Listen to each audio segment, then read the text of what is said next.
What's going on, everybody? This is John J Gaming on the mic here, coming at you with a special episode here in the FCS Dynasty on NCAA 06 as we are kicking off the first round of the FCS playoffs here in year number 2. The journey for 24 teams starts now, and we start the warpath to see who is going to be crowned the national champion here in season number 2. So it's going to be a good one here, man. Go ahead, smack that like button, hit that subscribe button if you have to be brand new to the channel, as well as we will start the playoff action with our very first round matchup. We got 17 seed Florida Atlantic taking on the number 16 seeded Louisiana Monroe Warhawks. They were called the Indians back then, but we know now in 2022 that they go by the Warhawks now, as both teams are making their very first appearance in the FCS playoffs within this series. And Louisiana Monroe looking a little bit more comfortable early, as the Warhawks are going to take a 14-6 lead into the halftime locker room as Louisiana Monroe, they get on top of the defending champions of the Sun Belt Conference, Florida Atlantic. The Owls did win the Sun Belt in year number 2, but Louisiana Monroe, they are just looking absolutely sharp in this one, as a 21-6 lead is built up by Louisiana Monroe, and it just continues to get built up here, as FAU, they just simply do not have a singular answer here in this first round game. The Warhawks, unless something changes quickly and changes right now, the Warhawks, they are definitely running away with this game, and it helps that they are converting third downs. We'll see if they can get the same from Florida Atlantic, as we see a throw over the middle, but it's going to be intercepted. It does not get taken back to the crib, but what is already a drastic deficit that the Owls are facing, this will certainly not help them whatsoever, as that interception provides the Warhawks with fantastic field position to work with. And in the final minute of the game, you would think they would just kneel it down and call it a day. No, it's the conference opponent, so you're going to rub it in a little bit against the team that took away that Sun Belt Conference championship away from them in the regular season, and make sure that they get revenge here in the postseason, where it definitely matters more, as the Warhawks are going to advance to the second round. They do obviously run away with this thing, winning 45-13 against FAU. So the Warhawks of Louisiana Monroe, we will now see them in the second round taking on San Diego State. Now, back when we were talking about this particular game on the FCS playoff reveal, we thought Temple has been untested, unlike the Brown Bears, and Brown proved that these Temple Owls were indeed frauds, as Brown ends up winning convincingly here in the first round against Temple. They win 34-17. Matter of fact, they were up 27-0 going into the final quarter, and they just take care of business. So the Brown Bears, unlike last year, even though they are the lowest seed in this tournament, they get to move on to the second round, and they will have a date with Georgia Southern, who is the champions of the SEC, in the next episode when we play those second round games. So in year 2 of the FCS playoffs, we have already seen some surprises, and we'll see if that continues here as we go to the 2013 matchup here in the first round of the FCS playoffs, that has the 20th ranked Tennessee State Tigers taking on the number 13 ranked South Carolina State Bulldogs here, as the winner of this matchup will move on to the second round to play against the defending national champions, the Kent State Golden Flashes, as both teams are getting ready to take the field right now. And a player to really key in on is this true freshman, Ryan Bush. I just checked his stats for the year. Not only is he having a great statistical season, he's already up to an 88 overall as a true freshman. That, I am not making this up. He is something special. And Mike Berry is finding out how special that defenses right now, as the first passing attempt of the game is going to be intercepted. That's going to give great field position here to South Carolina State to start things out. As the Bulldogs, they got themselves in a really good spot to take the lead early. But this offense has struggled over the course of the year. 104th out of 119 teams. We'll see if they can punch it in, though, as McDougal, he is going to throw this to the end zone, but that is going to go ahead and get intercepted as well, as Darnell Tucker, one of the defensive backs for the Tigers, able to read him like a book, and that will keep the score all knotted up at 0 apiece. But we'll see if the Goose Eggs can finally get off of the scoreboard, though, as Dante Manning is going to get in there and sacking that Mike Berry behind the line of scrimmage. Looks like it will still remain all tied up at 0 apiece here, as we're halfway through the first quarter already. But maybe we'll start to see some more offensive action, as it looks like that was a nice throw over the middle by McDougal. We'll see if he can continue to build off of that. And sure enough, not only is it going to be a first down completion, but it's also going to be a red zone opportunity for the Bulldogs. Second time today of what we have seen. This first time, of course, they did have that interception. So now we'll go ahead and see if the Bulldogs can have better luck this time around as they try to punch it into the end zone. McDougal under shotgun formation. He's going to go ahead and drop back in the pocket. It's a pass over to the tailback, and the tailback is going to get it into the end zone. Touchdown, South Carolina State. And the Bulldogs are going to go ahead and strike first in this one. A 7-0 lead for the Bulldogs.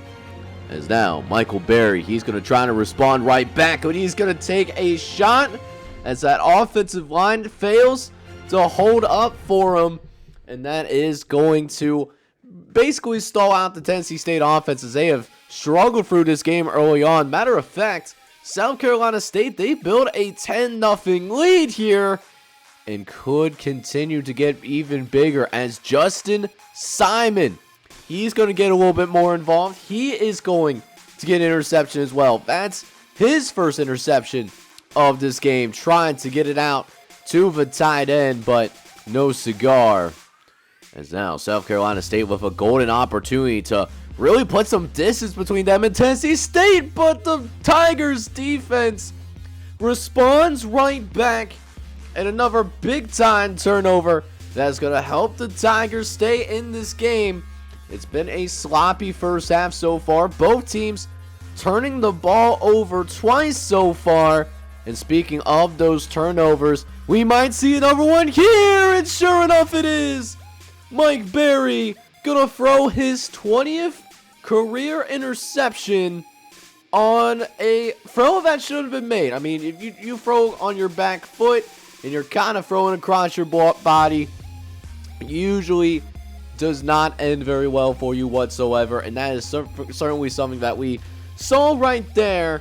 So now South Carolina State, they take control of the football once again. 3rd and 9 for McDougal, but a sack in the backfield will make sure that this game will stay a 2-possession ball game, as it still remains 10-0 here. As, listen, you got to make some adjustments. Maybe we're starting to see that here. Perhaps getting some more running plays in, use the mobility of Mike Berry, as Ryan Bush, definitely came in there, laid down the hammer, as that, just being able to run the football a little bit better. You got to be able to do that, as Brock Lawrence, he's actually out of the game right now, so the backup tailback is in the game, so more pressure naturally on Mike Berry, and Berry is going to be able to respond. Big time throw in the end zone, and the Tennessee State Tigers right back into this game, a 10-7 ball game, as McDougal, he is actually going to be picked off here. And hey, now wait a minute, hold on, we might got ourselves a little bit of a football game here now. Now this would be extremely insane if Tennessee State really starts to get momentum in this ball game. But we'll go ahead and see what else happens here, as Tennessee State does end up settling for the field goal there. So game is still all knotted up at 10 apiece, but if I'm showing special teams, you already know something's about to go down, and sure enough, it does. Another turnover. 7 turnovers in this game already. We're hardly halfway through it. And now Tennessee State, they got the opportunity to go ahead and take the lead here in this ball game, as we're going to get the handoff up the middle, and it's going to be run in the end zone. Touchdown, Tigers. And Tennessee State, this number 20 seed. Number 20 seeds, I'm just saying, I've done pretty well. The 20 seed was a national champion. So, I don't know, maybe a little bit of leggy luck on the side of the Tigers right now, as they get yet another turnover.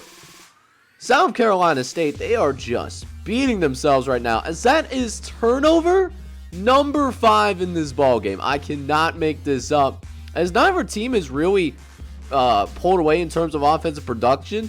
The difference really has been the turnovers, as we'll get a little bit of an appearance here from custom running back Shamrock, the true freshman. He was buried on the Tennessee State depth chart, but a couple of injuries have created a few opportunities for Shamrock, and he takes advantage. Is going to get a touchdown out of it. So now Tigers got a 24-10 lead, and putting some pressure on this Bulldogs offense, which we know this defense has been really good, but offensively they have looked like a really challenged football team, to say the least. And that has certainly showed over the course of the year, as a 24-10 lead. McDougal's going to go ahead, attack deep, and he's going to get a big play.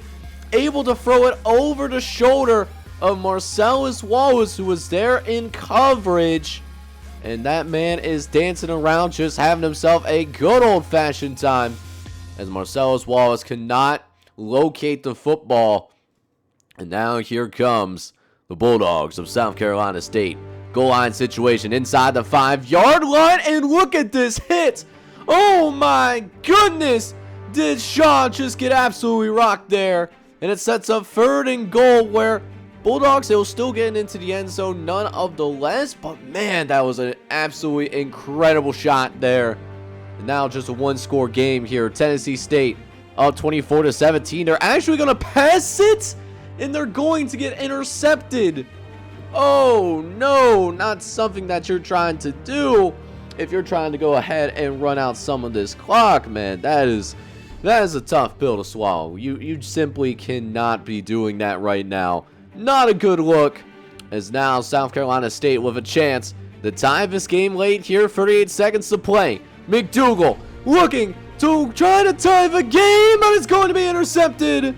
Marcellus Wallace going to go ahead. He is going to seal this game for Tennessee State, and the Tigers are going to pull the upset here in the first round of the FCS playoffs, as Tennessee State is going to win this thing by a final score of 24-17. So for South Carolina State, their FCS playoff dreams will come to an end. But for Tennessee State, in their first playoff appearance, playoff debut, goes well for the Tigers. They win their first one, and now in that second round, they will get a date against defending national champions of this FCS series, Kent State, who did hoist that crystal ball back in year number 1. And one thing is for clear, the difference was the turnovers in this one, but even for Tennessee State, who did end up having 3-4 turnovers in this one, they are going to have to play a lot smoother. They're going to have to win the turnover battle if they have any chance of going on the road, by the way, to beat the defending national champions.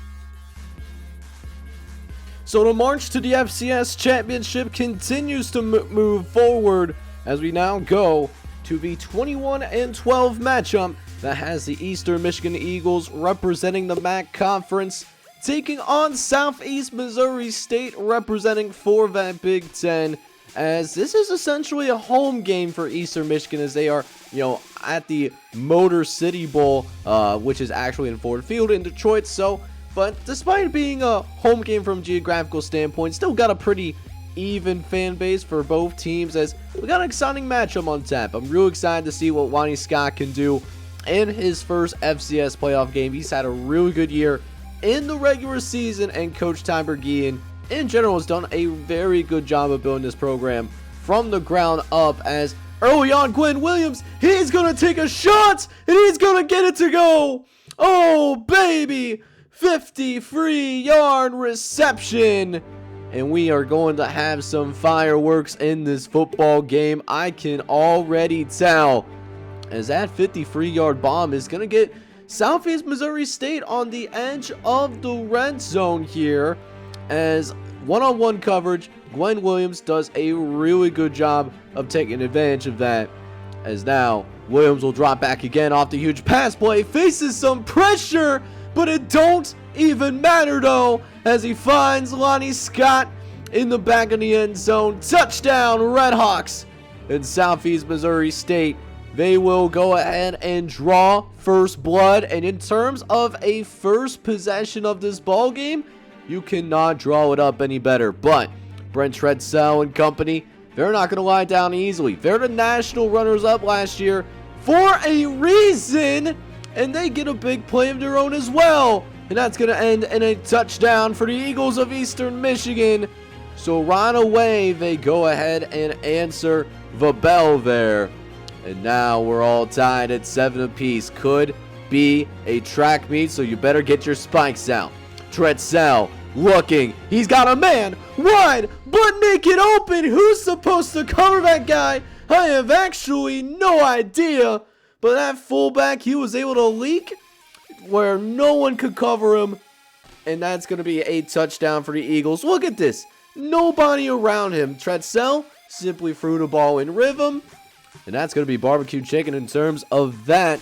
But Redhawks trying to get that run game going. Scott Parrish, one of the better running backs in the country, kind of getting shut down here early as Eastern Michigan, doing a good job of taking out the run game, as Gwen Williams is going to have nowhere to go as well, as Lance Joseph, he's going to get just his second sack of this game, and it's a big one as well, as that will force the Redhawks to punt this football away. But Southeast Missouri State, they're going to be able to get to this quarterback as well, as they're able to land a hit on Brent Treadsell, setting up this 3rd and 14, which they actually manage to convert.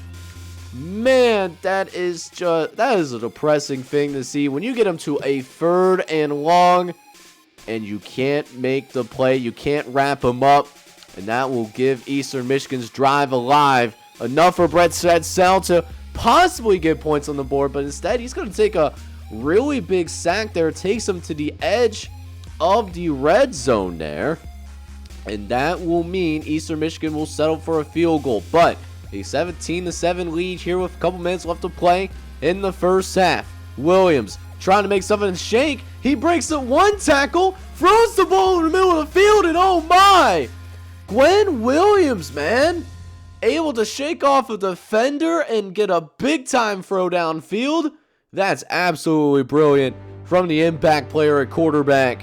We'll see if he can finish this drive off. Gets hit yet again, but he finds his star receiver, Lonnie Scott, yet again as well. Despite being hit as he throws the football, still able to get it to him, and it's a field goal game with less than 2 minutes to play in the first half.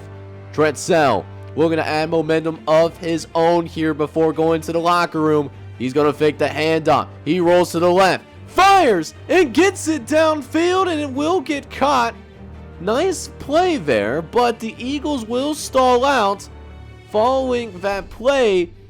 And now all of a sudden, Southeast Missouri State, they can take the lead before going into halftime. And how about this big time throw over the sideline, create some space, and that could get the Redhawks on the edge of field goal range. You've definitely got something good going on here, that's for sure, but they're going to need at least one more first down. From the 39, Williams fires downfield, and it's going to be caught, but it's going to be caught for the other team as Jerome Smith is going to get his hands on the football, and what was an attempt to possibly take the lead. Now Eastern Michigan, all of a sudden, they can go ahead and get some additional points on the board once more before going to the halftime locker room, but that didn't happen. So ends up being a 17-14 game at the half, as both teams playing extremely well. But in the third quarter, we start seeing Eastern Michigan garner themselves a little bit of an advantage there, as Glenn Williams is going to make an extremely costly interception there, trying to get it to the out route, but it was read like a book there. As that, I'm surprised that wasn't brought back to the crib, to be honest. It definitely had that potential, but defense is going to have to remain strong here, as a score could make this a 2-possession game. And sure enough, Southeast Missouri State, they're starting to slip away. They're facing some adversity. What does Coach Ty Bergian say to get his guys right back in the game? What's the plan? Fourth quarter coming in to ensue. Williams tries to throw again. It's on 4th down. So, I mean, you have to try your best to make some kind of play, but when I say make a play, don't make it for the other team now. That's the 3rd interception by Glenn Williams here, and that 3rd one is definitely going to be costly, as that will now give the Eagles a 34-14 lead. It's certainly not looking good, especially now being in the 4th quarter all of a sudden. And now we need to see Glenn Williams cook. Do they have any chance of coming back and winning this game? Williams under center, gonna drop back the pass. It's a play action, surprisingly. Looks over the middle, finds a receiver. The receiver is able to make something out of nothing here, and that man is gonna be gone like a girl in a country song. Touchdown, Redhawks. And that gets it back down to a 2-possession game. But defense is gonna have to come through with some stops, because if Eastern Michigan does end up scoring again, like I said, it's going to be barbecue chicken here. And Stretzel is going to roll it right inside, but it's intercepted. Oh my goodness, it's actually intercepted. Southeast Missouri State, they got a chance, as Eric Davidson makes one of the biggest plays of the season for the Redhawks of Southeast Missouri State. This game not over yet, as now a score here makes it a 1-score game. And how about Scott Parrish finally showing up to the party and showing up at the right time? That touchdown does go ahead and make it a 1-possession game, as we're now getting into crunch time. 2:50 left to play here in this ball game. We will go ahead and check in on the ensuing kickoff. There's a lane. Hang on now. Is this going to be returned back? This could possibly be a good punch if that's the case, and there is no flags on the field either. And now Eastern Michigan, they go for 2, and they were successful in that 2-point conversion. So 2 touchdowns in a row for Southeast Missouri State no longer guarantees a victory. Best they can hope for is overtime, as Lonnie Scott goes off again. Another touchdown pass, as this time it's the backup quarterback. Glenn Williams actually got shaken up on this drive, but they failed to get the onside kick. So now they're just hoping if they pick up the 1st down, it could be over. But wait a minute now. Huge hit there, and Eastern Michigan gets stood up. They have to settle for the field goal. It's a 51-yarder, but 2-possession game at this point. If they get this field goal, it could very well be over. We'll see if this kicker, does he have the ice in the veins to kick? It's going to be up. Does it have the distance? And yes, it actually does. So even though Eastern Michigan off the onside kick, they go 3 and out, they do get the field goal, and that field goal will end up sealing the deal. This was an absolutely incredible matchup here in the first round. Definitely not disappointed by these matchups whatsoever. Southeast Missouri State, their first ever playoff game in this series, it's going to end on a sour note, as they will be going home early. As Eastern Michigan, they will move on to the second round of the FCS playoffs, where they will await the number 5 overall seed in this tournament, the SMU Mustangs, waiting for them in the round of 16.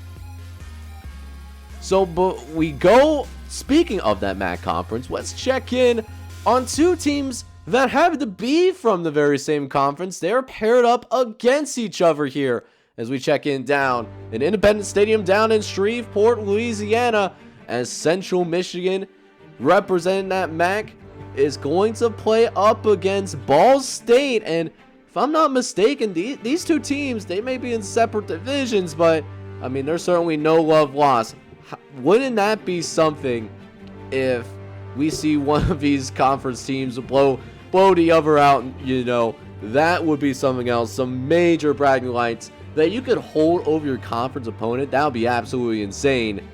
As Ball State, of course, is making their first FCS appearance, whereas Central Michigan actually doing the same. So one of these teams is going to get their first FCS win in the series in terms of playoff history, and be 1-0 in the playoffs. It would be a nice little start, you know. Who knows? But jumping into the second quarter, Central Michigan 7-3 early as Marcus Watkins.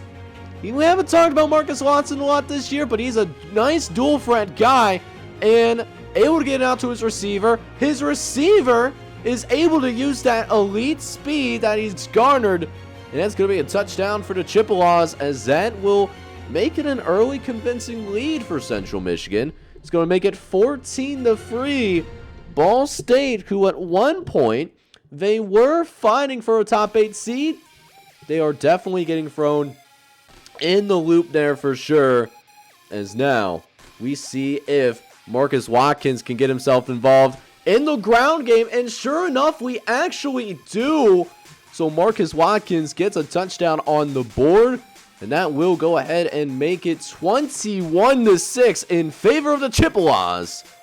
As now we go ahead and check in on Brandon Ford, trying to lead his team back, trying to start the rally, but he's not. He throws an interception, and it's been all Central Michigan here in the first half, and that will be exacerbated by yet another touchdown for Marcus Watkins, this time being thrown right in the back of the end zone, as that makes it a convincing lead for the Central Michigan. Make that 28-6 as we go into the fourth quarter now. Crunch time. Nothing really happening in the third, to be honest. That's why I didn't really show anything there, as that man got absolutely clobbered, and he cannot hold on to the football as a result of that. So now Ball State, they're going to go ahead. They're going to show a little bit of life here all of a sudden. Absolutely insane. As now we'll see if Ball State can continue that intensity, but Ball State, they cannot take advantage of the turnover. And then on the very next possession, Central Michigan is going to score again. It's now 35-6 in this game. One of the bigger blowouts that we have seen so far in the playoffs, aside from what transpired in the Florida Atlantic and UL Monroe game as well. But yeah, Brandon Ford and company, they were absolutely shut down in this one. And it looks like, unless there's a miracle, it looks like Central Michigan is going to go ahead and pull away with this game. But hang on now, Ball State, they aren't going to lie down and die. They're going to fight to the bitter end. You will see a turnover force on the defense, while the Chippewas were attempting to go ahead and run out the rest of his clock. And Brandon Ford this time will actually take advantage of it, finds his star receiver down the sideline, and it ends up being yet another touchdown for Ball State. Little too late. You would love to see more plays like this from the Cardinals of Ball State as this game was progressing through, but Central Michigan, they're going to get the better of their conference opponent and also blow them out in the process. A 35-13 victory will mean Central Michigan is going to move on to the next round, and they will await the number 2 overall seed in this tournament, James Madison, led by senior quarterback and Heisman finalist Kenny Raymer. But if Central Michigan plays like they did today, we should have a very exciting second round matchup on tap. Now, one thing that is being made increasingly clear is that the upsets are not going to stop, as Idaho did take on Texas Southern in their first round matchup And Idaho, they beat Texas Southern, this number 10 seed, 31-14. So this WAC champion that got the automatic qualifier, they move on to the second round in order to go ahead, and they will take on New Hampshire in the second round. But Idaho, the biggest difference in this one, they got 17 unanswered points in the second quarter, and from there, they just didn't look back. Texas Southern finishes with a 10-3 record, but their FCS playoff dreams are going to be crushed here in the first round.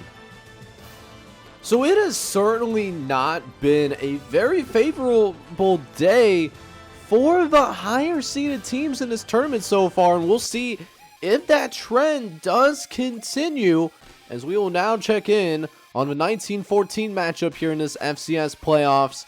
We got the Buffalo Bulls, who are making their first appearance in the FCS playoffs, taking on the number 14 seeded Utah State Aggies, who are also the favorites here as well.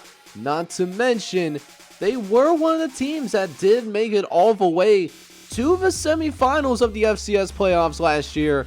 They were part of that Final Four, and Utah State, they are back looking to try to make another deep run.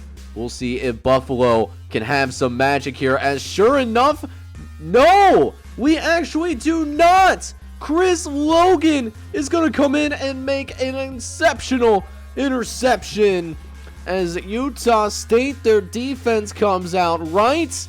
And that was even with Utah State. They only sent 2 defenders, so that was a really good call, knowing who they're going up against. A quarterback with not necessarily the most mobility by any stretch of the imagination. And Utah State, they are able to go ahead, march themselves down the field. A little bit of the icky shuffle action here, as that will get Utah State on the board first. If you're trying to go to the second round, this is certainly how you do it right here. As now we jump into the second quarter. Buffalo trying to get downfield. He's going to get a nice throw down the left-hand side, and it ends up being caught. Touchdown, Buffalo Bulls, as that is an incredible throw by Louis Reed. And it's now all tied up all of a sudden. Utah State, they just got put on notice. We'll see how they respond here as they try to throw the screen to the running back, but read like a book though. That man is going to be gone like a girl in a country song, as nobody on the offensive side of football had any chance of catching up to him. And Eric Logan gonna throw a very costly interception there, as that will now go ahead and make it 14-7 in favor of the Buffalo Bulls. As Willie Reed now, he's gonna try to throw it again. I thought this was considered an incompletion, but the refs on the field are actually going to call it a fumble. So that is a very interesting interpretation of the ruling on the field. But Utah State, they can't take advantage of the controversial ruling. They get the picked off here by John Wester. I guess it goes by the famous adage, that ball don't lie. And certainly, it's not in this case here, as Utah State can't do anything with it. And Buffalo, they're still holding on to that 1 touchdown lead. Reed looking to make it 2 touchdowns, and sure enough, yes, we will. Touchdown, Buffalo, playing Buffalo strong right now, as Reed throws a dot down the field, as his receiver was able to go ahead, win that one-on-one matchup. Matter of fact, they can add even more points on the board here, as their tailback is going to do the rest here. Yet another touchdown for the Buffalo Bulls, and that will go ahead and make it 28-7. Meanwhile, going into the second quarter, Utah State trying to find that footing, but it is not Utah State's day today. I don't know if they were just doubting this Buffalo team, they're not taking them fully serious, or something happened in that locker room that I'm not aware of. But Utah State, they're not bringing that A game. And what we're seeing here in these FCS playoffs for sure, given a lot of these teams are, for the most part, really evenly matched, is that if you don't bring your A game, it's very much possible to get upset. Even if maybe throughout the course of the year, you show that you're capable of that particular seed, right? But Utah State, they aren't going down quietly, as we will see Eric Murphy throw a touchdown in the back of the end zone. Nice job by the receiver, by the way, to go ahead and contort his body in a sense to make that touchdown even possible. And speaking of possibilities, Utah State, don't call it a comeback yet, kids, as that is the second interception thrown by Willie Reed. And Utah State trying to remain alive here. Murphy looking for the comeback of a lifetime. Dropping back under center possibly. As we'll see if Murphy does. Yes, he does drop back under center. But he also throws a great ball over the middle, and his receiver makes a man miss here. It's a touchdown for Utah State. And it's just a 2-score game. Uh-oh. Uh-oh, Spaghetti-O. Well, is Buffalo choking a little bit? Their pro football team has a history of doing that in the Super Bowl. And maybe we're seeing a little bit of that here. 4th turnover for the Buffalo Bulls. And now Utah State can march the ball downfield and possibly make it just a 1-score game. And yes, it does, as Brian Fuller is going to go ahead and make the catch there in the back of the end zone. It's a touchdown for the Aggies of Utah State, but time became too much of an enemy. And Buffalo, even though they really did try their best, it seems like, to blow this game, they got the onside kick though, and they were able to go ahead, run out the rest of this clock.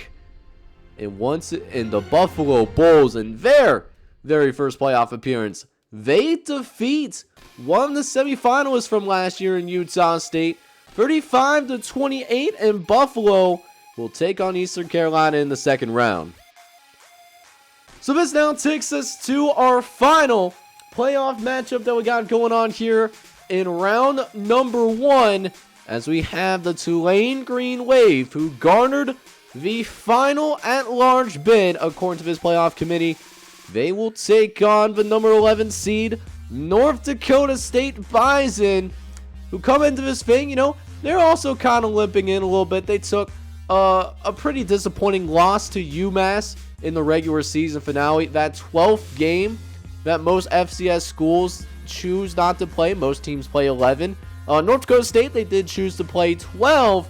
And that 12th game does cost them, as if they didn't even play that game, we wouldn't even be seeing them in this episode because they would be a top 8 squad. But, it is what it is, unfortunately. And now North Dakota State, they got to play an additional game if they want to make a deep run in the FCS playoffs. And Mike Sapp is going to make sure that this team starts significantly better than what they did back in year number 1 when they take on the Kent State Golden Flashes. And North Dakota State actually will score first here, as that will make it a 7-0 lead.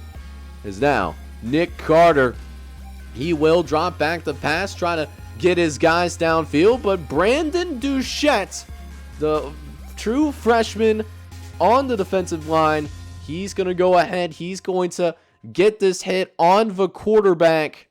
And Tulane is only going to have to settle for a field goal. So Bison, they're playing a lot better here. And they brought back Brian Alexander. But here's my thing with Brian Alexander. I would have just put him on the bench. AJ Ferguson was doing just fine. And Brian Alexander definitely seeming a little bit rusty from missing a significant amount of time in the regular season. We saw that with that fumble there. And now all of a sudden Tulane can take the lead. Carter looking to make the first lead for Green Wave. And sure enough, it will be just that 10-7 lead for Tulane. And that will continue throughout the rest of this first quarter as Carter continues to dot up the rest of his Bison secondary here.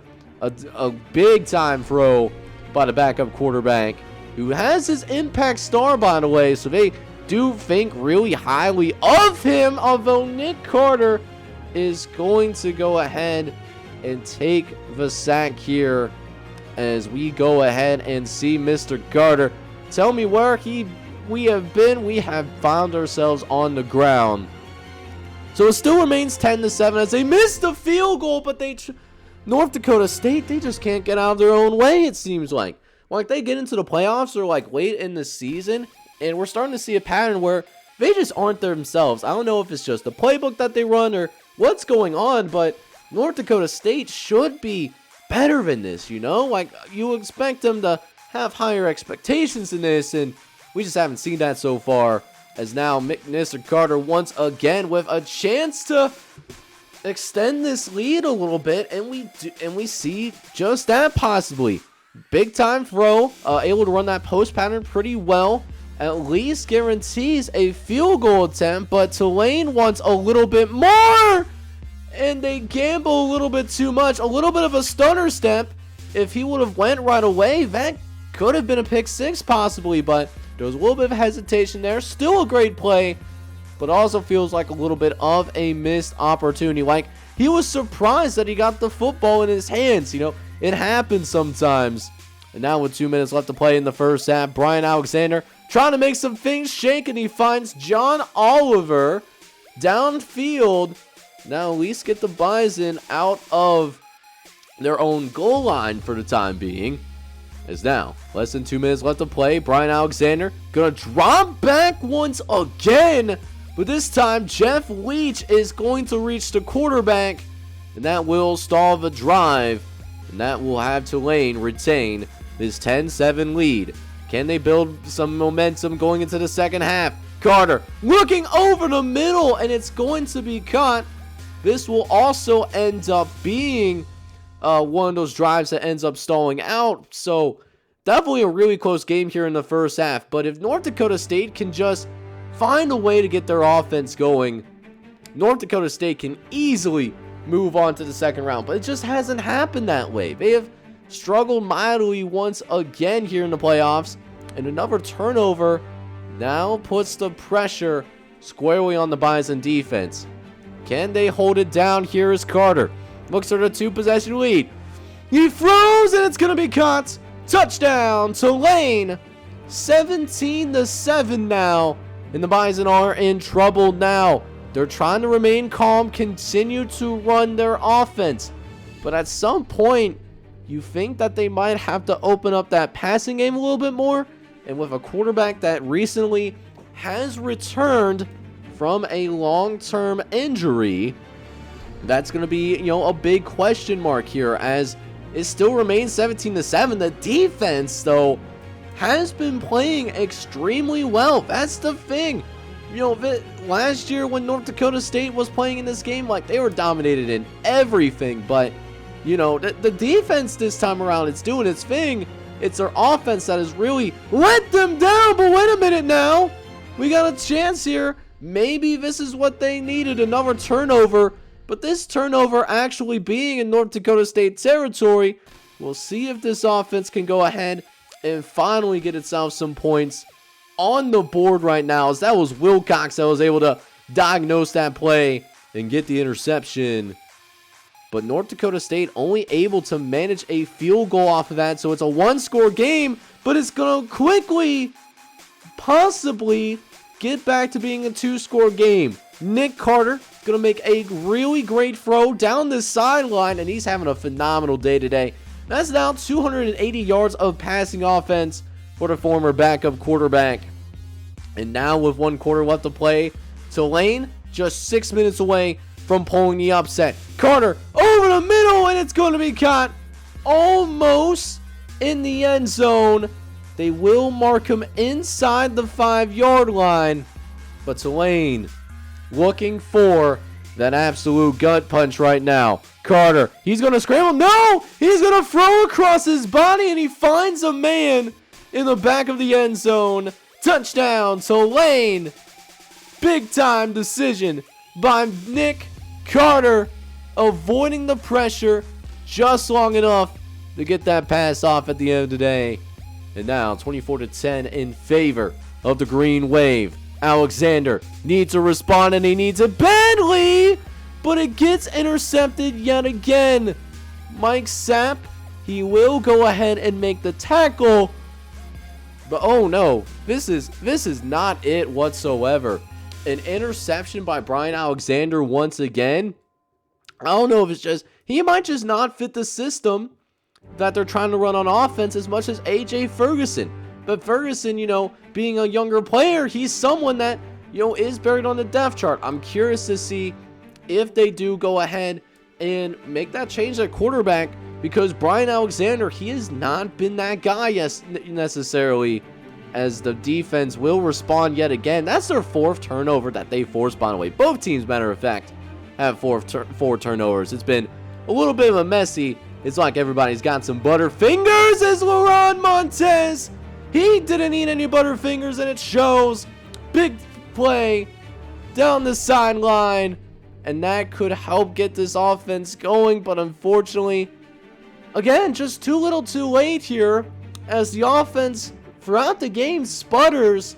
And once again, North Dakota State's showing as one of the best teams throughout the season. Another disappointing exit for the 2nd year in a row. They will be moving out of the first round, and Tulane does move on to the 2nd round of the FCS playoffs, where they will go ahead and take on fellow Conference USA opponent in Central Florida in the round of 16. So in this episode alone, we have seen the initial field of 24 teams get cut by a third, and now there are only 16 teams remaining that have the opportunity to compete for a national championship.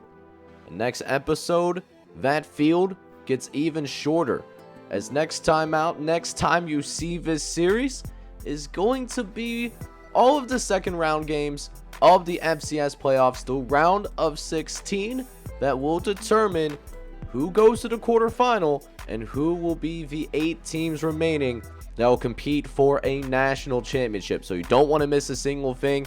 It's been some exciting and it's been some shocking action here in the first round, to be honest with you guys, and I hope you guys are ready for what the remainder of the playoffs have to offer. But until then, if you enjoyed the first round of year number 2 of the FCS playoffs, I need you guys to do me a massive favor.